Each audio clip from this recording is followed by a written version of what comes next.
Assalamualaikum warahmatullahi wabarakatuh. Selamat pagi anak-anakku. Selamat berjumpa kembali dengan Ibu di dalam mata pelajaran Pendidikan Pancasila dan Kewarganegaraan. Gimana kabarnya hari ini? Semoga kalian semua dalam keadaan sehat walafiat. Nah, sebelum ke pembahasan, alangkah baiknya kita berdoa terlebih dahulu. Oke, berdoa. Ibu persilahkan. Berdoa selesai. Nah, untuk pertemuan kali ini, Ibu akan membahas materi bab 2 tentang Ketentuan Undang-Undang Dasar Negara Republik Indonesia tahun 1945 dalam kehidupan berbangsa dan bernegara.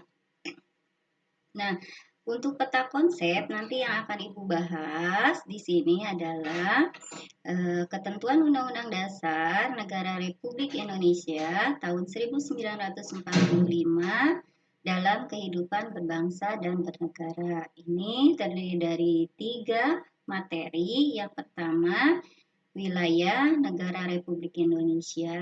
Kedua, kedudukan warga negara dan penduduk Indonesia. Ketiga, kemerdekaan beragama dan berkepercayaan di Indonesia. Dan yang keempat, itu sistem pertahanan dan keamanan negara Republik Indonesia. Dimulai dari poin A, yaitu wilayah negara Republik Indonesia. Ini terbagi menjadi 2 submateri. Yang pertama, memetakan wilayah negara Kesatuan Republik Indonesia. Yang kedua, batas wilayah negara Kesatuan Republik Indonesia.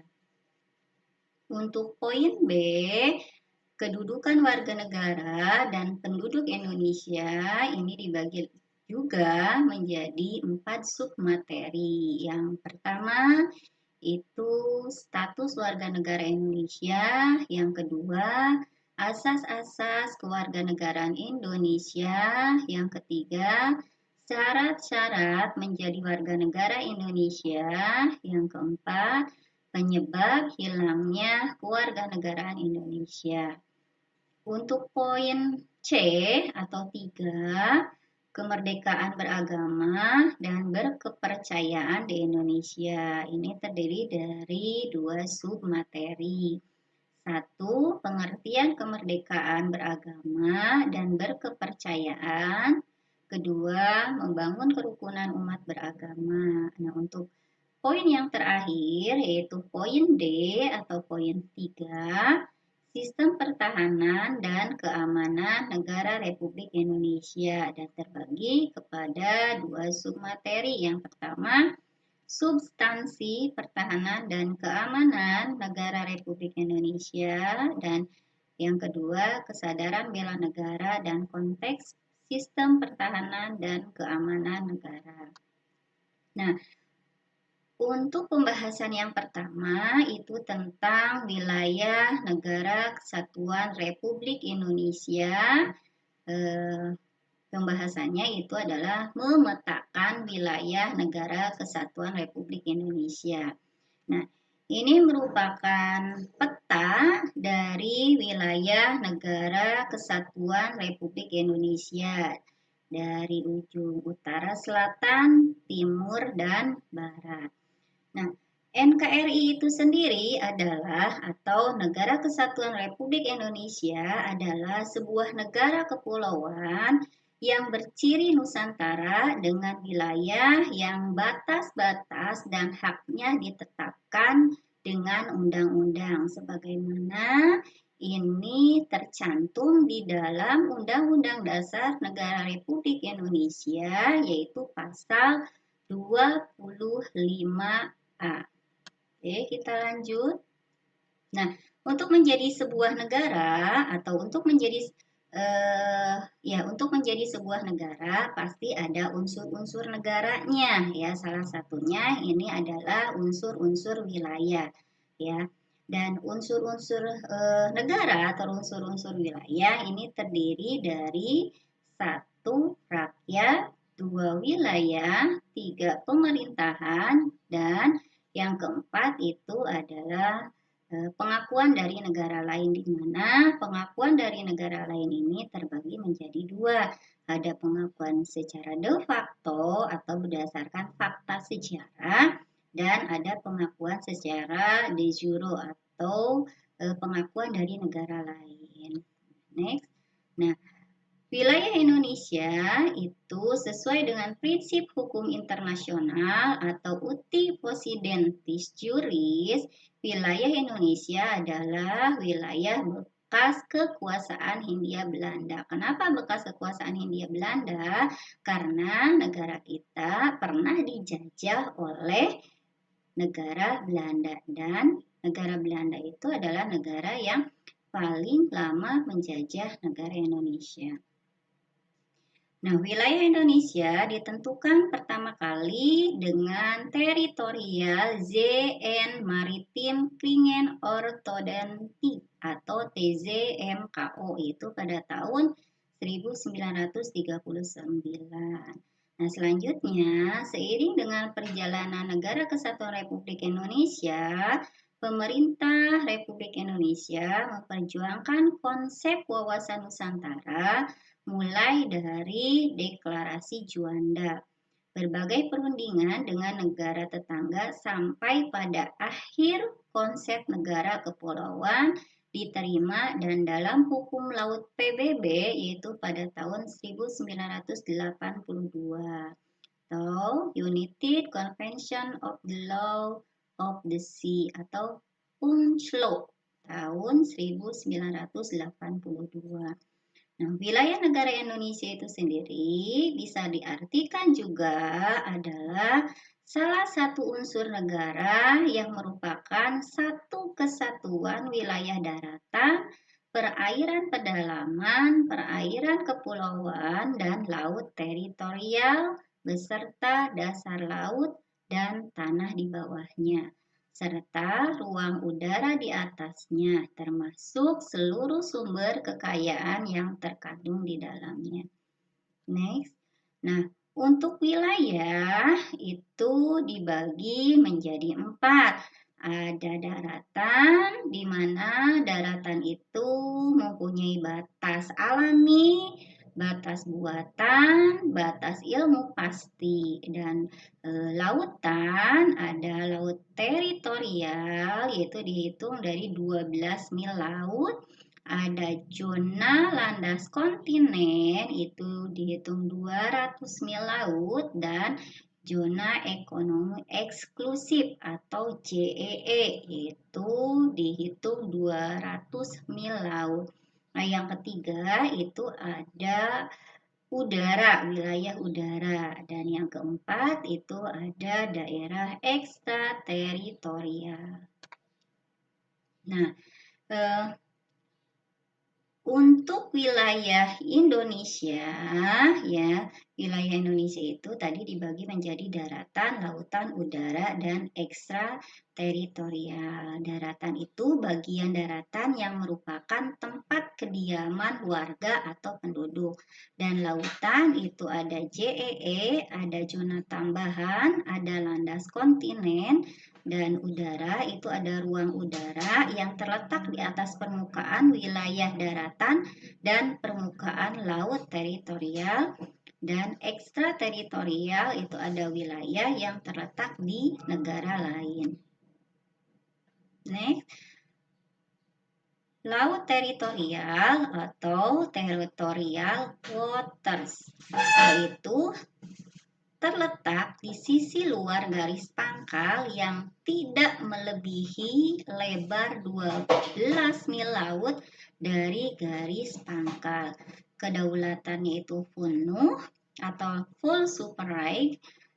Ketentuan ini ada di dalam pasal 3 UNCLOS, telah dianggap sebagai hukum kebiasaan internasional, dan terakhir itu terdapat hak lintas damai atau right of innocent passage.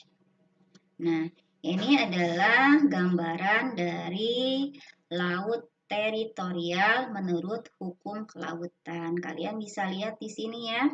ada wilayah udara nasional, ada garis pangkal, ada perairan pedalaman, ada laut teritorial, ada zona tambahan, ada zona eksklusif, dan ada laut internasional. Ini eh, bisa kalian lihat dengan sangat jelas sekali di dalam gambar.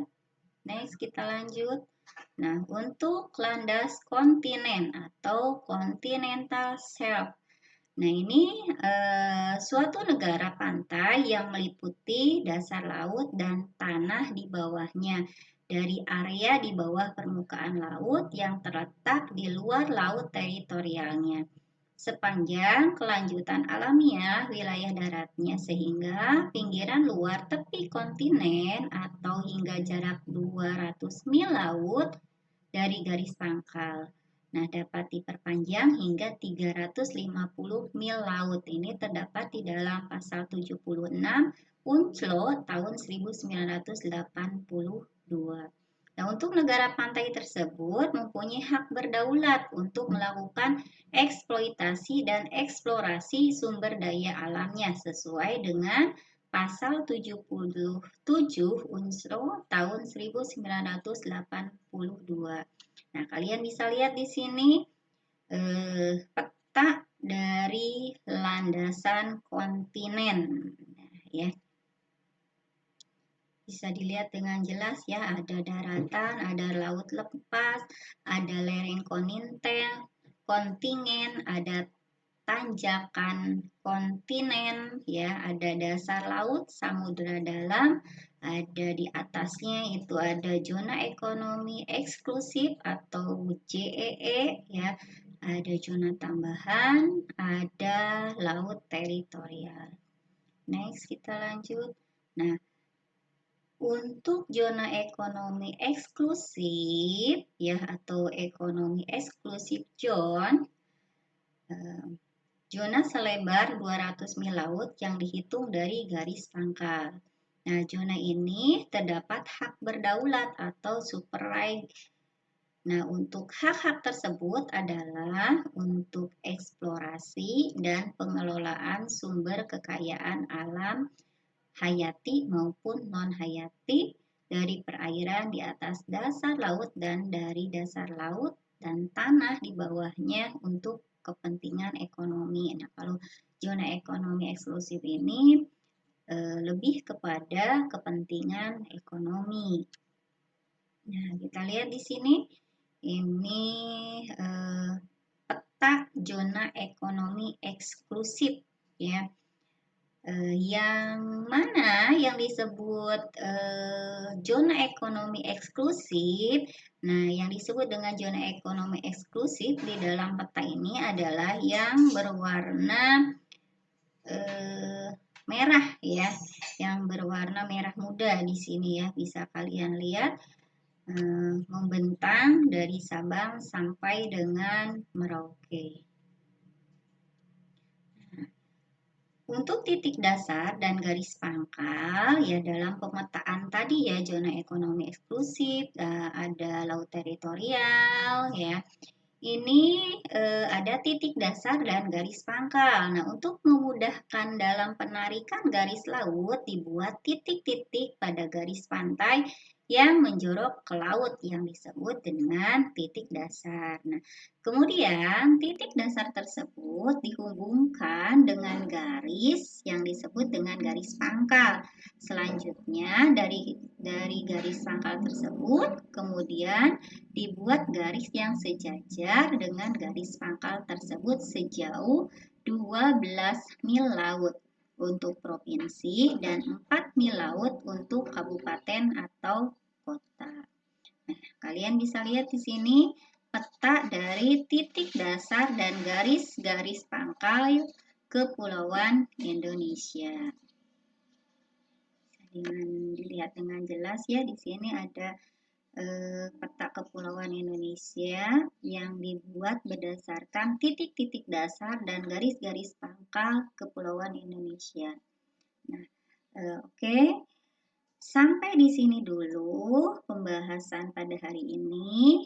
untuk nanti minggu depan Ibu akan membahas tentang batas-batas wilayah ya. Untuk tugas nanti akan Ibu kirim di WA grup.